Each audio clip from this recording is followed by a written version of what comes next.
ओम शांति। आज 12 मई 2026। आज के श्रीमा वाक्यों में हमारे परम पिता परमात्मा शिव कहते हैं, मीठे बच्चे, अभी विनाश का समय बहुत समीप है। अभी विनाश का समय बहुत समीप है, इसलिए एक बाप से सच्ची प्रीत रखो, किसी देधारी से नहीं। प्रश्न, जिन बच्चों की सच्ची प्रीत एक बाप से होगी उनकी निशानियाँ क्या क्या होंगी? उत्तर है, उनका बुद्धि योग किसी भी देधारी की तरफ जा नहीं सकता। वह आपस में एक दो के आशिक माशुक नहीं बनेंगे। जिनकी सच्ची प्रीत है वह सदा विजयी बनते हैं। विजयी बनना अर्थात सत्युग का महाराजा महारानी बनना। प्रीत बुद्धि सदा बाप के साथ सच्चे रहते हैं, कुछ भी छिपा नहीं सकते। रोज अमृत वेले उठ प्यार से बाप को याद करेंगे। दधीची ऋषि की तरह सर्विस में हड्डियाँ देंगे। उनकी बुद्धि दुनियावी बातों में भटक नहीं सकती। गीत, न वह हमसे जुदा होंगे न उल्फत दिल से निकलेगी। ओम शांति। ये ब्रह्मा मुख वंशावली ब्राह्मण कुलभूषण प्रतिज्ञा करते हैं, क्योंकि उनकी प्रीत एक बाप से जुटी हुई है। तुम जानते हो ये विनाश का समय है। बाप बच्चों को समझाते हैं कि विनाश तो होना ही है। विनाश काले जिनकी प्रीत बाप के साथ होगी वही विजय पाएंगे, अर्थात सत्युग के मालिक बनेंगे। शिव बाबा ने समझाया है, विश्व का मालिक तो राजा भी बनते हैं तो प्रजा भी बनती है, परंतु पोजीशन में बहुत फर्क है।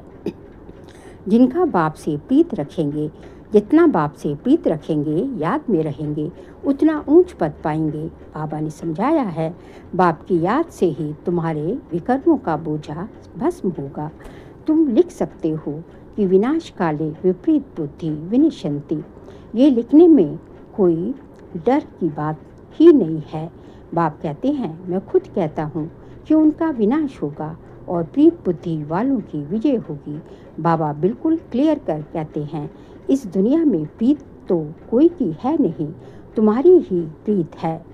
बाबा कहते, बच्चे, परमात्मा और श्री कृष्ण की महिमा अलग अलग लिखो तो सिद्ध हो जाए कि गीता का भगवान कौन। ये तो जरूरी है ना। दूसरा बाबा समझाते हैं, ज्ञान का सागर, पतित पावन परमपिता या पानी की नदियाँ, ज्ञान गंगा व पानी की गंगा, ये तो बहुत सहज है।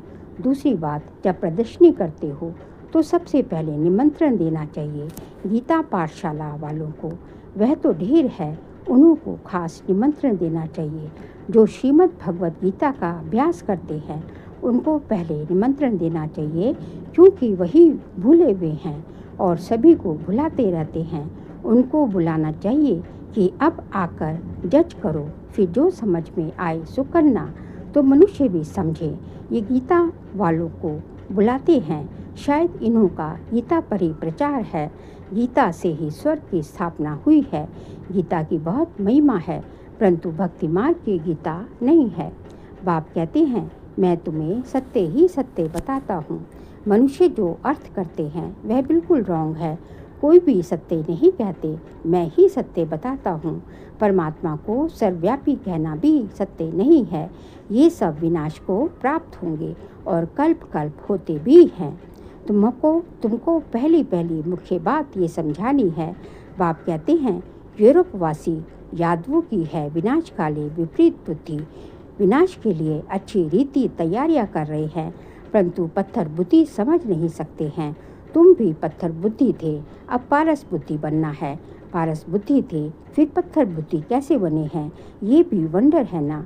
बाप को कहा ही जाता है, नॉलेजफुल मर्सीफुल। बाकी जो अपना ही कल्याण करने नहीं जानते वे दूसरों का कल्याण कैसे करेंगे? जो नॉलेज ही धारण नहीं करते तो पद भी ऐसा पाते हैं। जो सर्विसेबल हैं वही ऊंच पद पाएंगे। उनको ही बाप प्यार भी करते हैं। नंबरवार पुरुषार्थ अनुसार होते ही हैं। कई तो ये भी है समझते नहीं कि हमारी बाप से प्रीत नहीं है तो पद भी नहीं मिलेगा। चाहे संग बने व सोतेले बने, चाहे सगे बने व सोतेले बने, विनाश काले प्रीत बुद्धि नहीं होगी। बाप को फॉलो नहीं करेंगे तो जाकर कम पद पाएंगे। देवी गुण भी चाहिए, कहीं कभी झूठ नहीं बोलना चाहिए। बाप कहते हैं, मैं सत्य कहता हूँ, जो मेरे से प्रीत नहीं करते तो पद भी नहीं मिलेगा। कोशिश कर 21 जन्म का पूरा वर्षा लेना है तो प्रदर्शनी मेले पर पहले पहले गीता पाठशाला वालों को निमंत्रण देना है, क्योंकि वो भक्त ठहरेना। गीता पाठी जरूर श्री कृष्ण को याद करते होंगे, परंतु समझते कुछ नहीं है। श्री कृष्ण ने मुरली बजाई, राधे फिर कहाँ गई? सरस्वती को बैंजो दे दिया है, मुरली फिर श्री कृष्ण को दे दी है।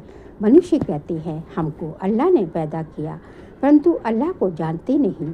भारत की ही तो बात है, भारत में ही देवताओं का राज्य था, उनके चित्र मंदिरों में पूजे जाते हैं। बाकी किंग्स आदि के स्टैचूज तो बाहर लगा देते हैं, जिस पर पंछी आदि किचड़ा डालते रहते हैं। लक्ष्मी नारायण, राधे कृष्ण आदि को कितना फर्स्ट क्लास जगह पर बिठाते हैं। उनको महाराजा महारानी कहते हैं। किंग अंग्रेजी अक्षर है। कितना लाखों रुपया खर्च कर मंदिर बनाते हैं, क्योंकि वह महाराजा पवित्र थे। यथा राजा रानी तथा प्रजा सब पूज्य हैं। तुम ही पूज्य फिर पुजारी बनते हो। तो पहली बात है, बाप को याद करो। बाप को याद करने का अभ्यास करने से धारणा होगी। एक के साथ प्रीत नहीं है तो फिर और के साथ लग जाते हैं। ऐसी बच्चियां हैं जो एक दो को इतना प्यार करती हैं, तो शिव बाबा को भी इतना नहीं करती। शिव बाबा कहते हैं, तुमको बुद्धि योग मेरे साथ लगाना है या एक दो में आशिक माशूक बन जाना है, फिर मेरे को बिल्कुल ही भूल जाते हैं। तुमको तो बुद्धि योग मेरे साथ जोड़ना है, इसमें मेहनत लगती है, बुद्धि टूटती ही नहीं है। शिव बाबा के बदले दिन रात एक दो को ही याद करते रहते हैं। बाबा नाम सुनाए तो ट्रेटर बन जाते हैं, फिर गाली देने में भी देरी नहीं करते। इस बाबा को गाली दी तो शिव बाबा भी झट सुन लेगा। ब्रह्मा से नहीं पढ़े तो शिव बाबा से पढ़ ना सके, ब्रह्मा बिगड़ तो शिव बाबा भी सुन ना सके। इसलिए कहते हैं, साकार से जरूर पूछो। कई अच्छे बच्चे हैं जो साकार को मानते ही नहीं, समझते हैं ये तो पुरुषार्थी है। पुरुषार्थी तो सब है, परंतु तुमको फॉलो तो माँ बाप को ही करना है। कोई तो समझाने से समझ जाते हैं, कोई की तकदीर में नहीं है तो समझते नहीं, सर्विसेबल बनते नहीं। परंतु बुद्धि एक बाप से रखनी होती है। बहुत आजकल निकले हैं जो कहते हैं मेरे में शिव बाबा आते हैं। इसमें बड़ी संभाल चाहिए। माया की बहुत प्रविष्टता होती है, जिनमें आगे श्री नारायण आदि आते थे, वह भी आज है नहीं। जिनमें आगे श्री नारायण आदि आते थे, वह भी आज है नहीं। सिर्फ प्रवेशता से कुछ होता नहीं है।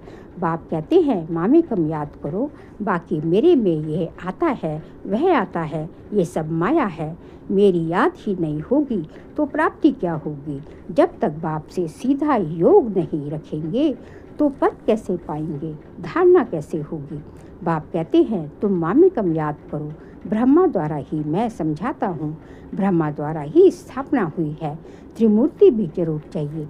कोई तो ब्रह्मा का चित्र देख बिगड़ते हैं, कई फिर श्री कृष्ण के 84 जन्म देख बिगड़ते हैं, चित्र फाड़ भी डालते हैं। अरे ये तो बाप ने चित्र बनवाए हैं, तो बाप बच्चों को समझाते हैं, भूलो मत, सिर्फ बाप को याद करते रहो। बांधेलियों को भी रड़ियाँ नहीं मारनी है, घर में बैठे बाप को याद करते रहो। बांधेलियों को तो और ही ऊंच पद मिल सकता है। तुम बच्चों को ज्ञान देने वाला है, एक ज्ञान सागर है। स्पिरिचुअल नॉलेज एक बाप के सिवाय और कोई में है नहीं।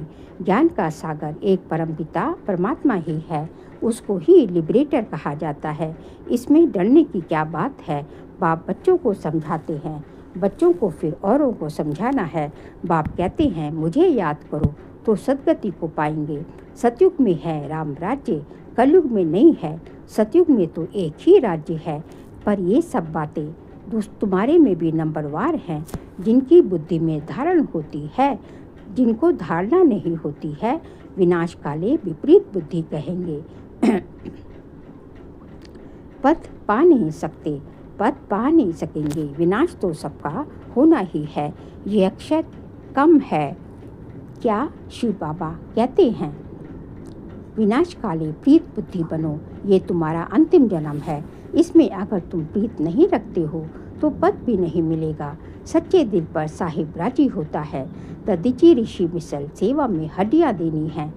कभी कोई ब्रह्मचारी बैठती है तो नशा ही उठ जाता है। फिर अनेक प्रकार के तूफान आते रहते हैं। मुख से कहते इससे तो लौकिक के पास चले जाए। यहाँ तो कोई मज़ा नहीं है। वहाँ तो नाटक बाइस्कोप आदि खूब है। जो इन बातों पर हिरे हुए हैं वह यहाँ ठहर न सके, बड़ा मुश्किल है। हाँ, पुरुषार्थ से ऊंच पद भी पा सकते हैं। खुशी में रहना चाहिए।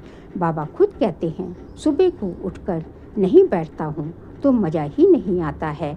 लेटे रहने से कभी कभी झुटका आ जाएगा। उठकर बैठने से अच्छी पॉइंट्स निकलती हैं, बड़ा मज़ा आता है। अभी बाकी थोड़े दिन हैं। हम विश्व की बादशाही ले रहे हैं बाप से। ये बैठ याद करें तो भी खुशी का पारा चढ़े। सुबह को चिंतन चलता है तो दिन को भी खुशी रहती है। अगर खुशी नहीं रहती तो जरूर बाप से प्रीत बुद्धि नहीं है। अमृत वेले एकांत अच्छी होती है।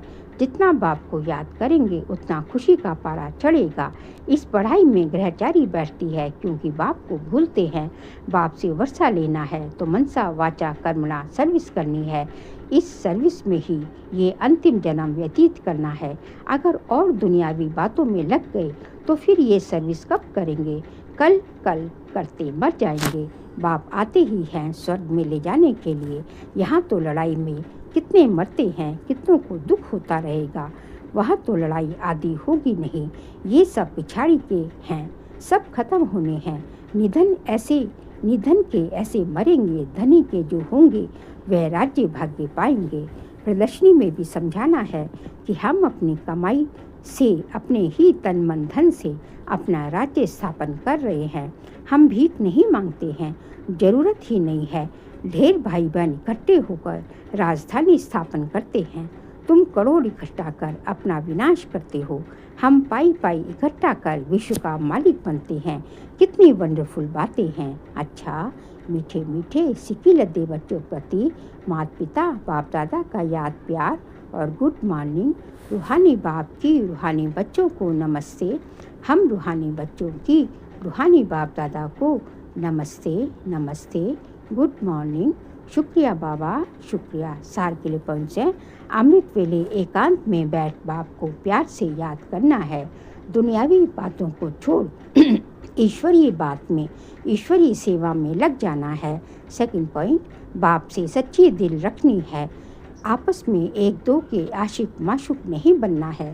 प्रीत एक बाप से जोड़नी है, देधारियों से नहीं। आज का बाबा का वरदान है, सर्व शक्तियों की संपत्ति से संपन्न बन, दाता बनने वाले विधाता वरदाता भव। सर्व शक्तियों की संपत्ति से संपन्न बन, दाता बनने वाले विधाता वरदाता भव। जो बच्चे सर्व शक्तियों की संपत्तिवान हैं वही संपन्न और संपूर्ण स्थिति की समीपता का अनुभव करते हैं। उनमें कोई भी भक्तपन के व भिखारीपन के संस्कार इमर्ज नहीं होते। बाप की मदद चाहिए, आशीर्वाद चाहिए, सहयोग चाहिए, शक्ति चाहिए। ये चाहिए शब्द दाता विधाता वरदाता बच्चों के आगे शोभता नहीं है। वे तो विश्व की हर आत्मा को कुछ ना कुछ दान व वरदान देने वाले होते हैं। वो मंगता नहीं होते, लेवता नहीं होते, वो देवता होते हैं। स्लोगन है, हर आत्मा को कोई ना कोई प्राप्ति कराने वाले वचन ही सत्य वचन हैं। हर आत्मा को कोई ना कोई प्राप्ति कराने वाले वचन ही सत्य वचन है। बाबा कहते हैं, सत्य वचन किसे कहेंगे? जिन वचनों से हर आत्मा को कुछ ना कुछ प्राप्ति हो, कुछ ना कुछ सुख शांति प्रेम आनंद, वो कुछ ना कुछ प्राप्त करे। उन वचनों को ही सत्य वचन कहेंगे। फिर मई मास का व्रतचार्य का सब्जेक्ट है, सदा अचल अडोल एक स्थिति का अनुभव करो। आज का पॉइंट है, कितना भी कोई हिलाए लेकिन आप अचल रहो। परिस्थिति श्रेष्ठ है या स्वस्थिति श्रेष्ठ है? कभी परिस्थिति वार तो नहीं कर लेती है। सोचो कि ये परिस्थिति पावरफुल है या स्वस्थिति पावरफुल है, तो इस स्मृति से कमज़ोर से शक्तिशाली बन जाएंगे। जैसे आप तपस्वी एक रस स्थिति में एकाग्र होते हो तो हठ योगी फिर एक टांग पर खड़े हो जाते हैं। तो कहाँ एक रस स्थिति और कहाँ एक टांग पर स्थित रहना फर्क हो गया ना। तो हमारी स्थिति कैसी होनी चाहिए? एक रस स्थिति, कुछ भी उसमें जो है हिले डुले ना, किसी की बातों से, किसी की जो है कमेंट से, किसी की प्रकृति से, किसी भी बात से जो है कुछ भी हो जाए, लेकिन हमारी स्थिति अचल अडोल रहे, एक रस रहे। अच्छा, ओम शांति।